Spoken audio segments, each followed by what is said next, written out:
पश्चिम बंगाल के मुर्शिदाबाद जिले के बहरामपुर से एक हैरान करने वाला मामला सामने आया है, जहां एक पुरुष द्वारा महिलाओं के लिए चलाई जा रही सरकारी योजना का वित्तीय लाभ उठाने के आरोप में पुलिस ने उसे गिरफ्तार कर लिया। आरोपी की पहचान राकीबुल शेख के रूप में हुई है। बुधवार को राज्य के मुख्यमंत्री शुभेंदु अधिकारी ने अन्नपूर्णा योजना का फॉर्म जारी करने के दौरान इस धोखाधड़ी का सार्वजनिक रूप से खुलासा किया था। मुख्यमंत्री ने अपने संबोधन में राकीबुल शेख का जिक्र करते हुए इस बात पर आश्चर्य और चिंता जताई कि कैसे एक पुरुष महिलाओं के लिए विशेष रूप से बनाई गई लक्ष्मी भंडार योजना का लाभ उठा रहा था।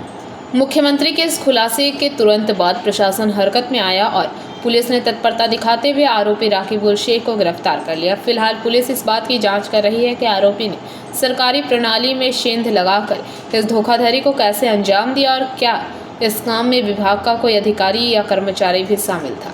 আমি এমনি আগে তখন আমার একটা রেস্টুরেন্টের ব্যবসা আছে, পার্টনারে আছি, 10 জন আছি। হ্যাঁ হ্যাঁ দিয়ে তারপরে কবে থেকে আপনার লক্ষ্মী ভান্ডার ঢুকছে কিও জানেন? কয়েকদিন থেকে কয়েক মাস ঢুকছে, কয়েক বছর থেকে যাই হোক।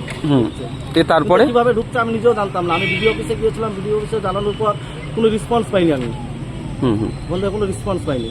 মানে অফ করার জন্য বলেছিলেন যে আমার হ্যাঁ অফ করার জন্য গিয়েছিলাম। আমি বললো 2 দিন পরে এসে গিয়েছিলাম, কোনো পাত্তা পাইনি আমি।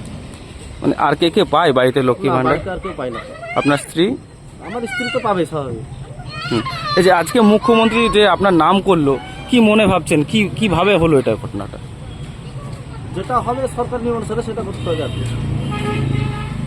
প্রায় কতদিন থেকে পাচ্ছেন মনে হচ্ছে, আপনার কতটা জানেন? 2 বছর থেকে এরকম হবে, 2 বছর 1.5 বছর। কীভাবে ঢুকেছে আমি নিজেও জানি না, কীভাবে ঢুকেছে আমি নিজেও জানি না। অ্যাপ্লাই কীভাবে হয়েছে অ্যাপ্লাই তাও জানি, আমি তো অ্যাপ্লাই করিনি।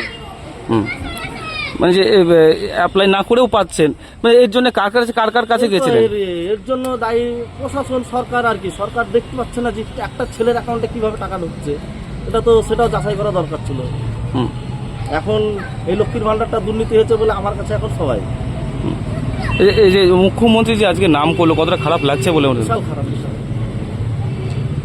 যে এই দুর্নীতিতে হওয়ার কারণ কি মনে হচ্ছে? তৃণমূল সরকার? না, রাজনীতি লেভেলের সঙ্গে তো যুক্ত নেই আমি। এখন কি করে হলো জানে, হয়তো আশেপাশে দুশ্মন থাকতেও পারে। মানে আপনার কোন ব্যাংকের অ্যাকাউন্টে রয়েছে এই অ্যাকাউন্টটা? গৌরী গ্রামীণ মিনি ব্যাংকে, কোঅপারেটিভ মিনি ব্যাংক।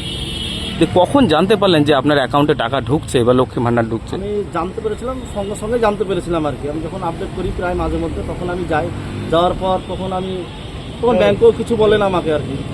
ব্যাংকেও কিছু বলে না।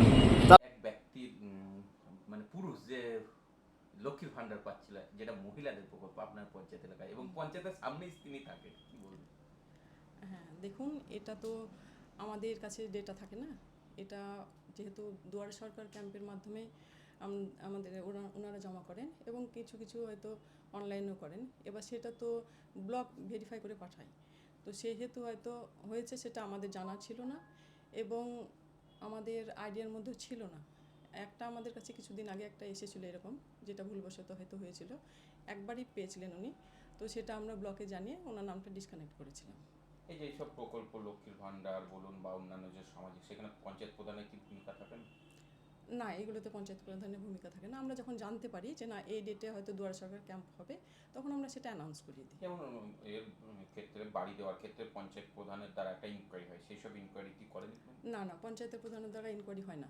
এখন যেটা হয়েছিল, আমাদের দ্বারা নামটা দেওয়া হয়েছিল, তারপর ইনকোয়ারিটা সরকার পক্ষ থেকে 2 বার 3 বার 4 বার এবার সেরকমভাবে করা হয়েছে, ইনকোয়ারি করা হয়েছে। সেটা আবার বিভিন্ন দপ্তর থেকে, আমাদের পঞ্চায়েতে। Bureau report, PBTV news.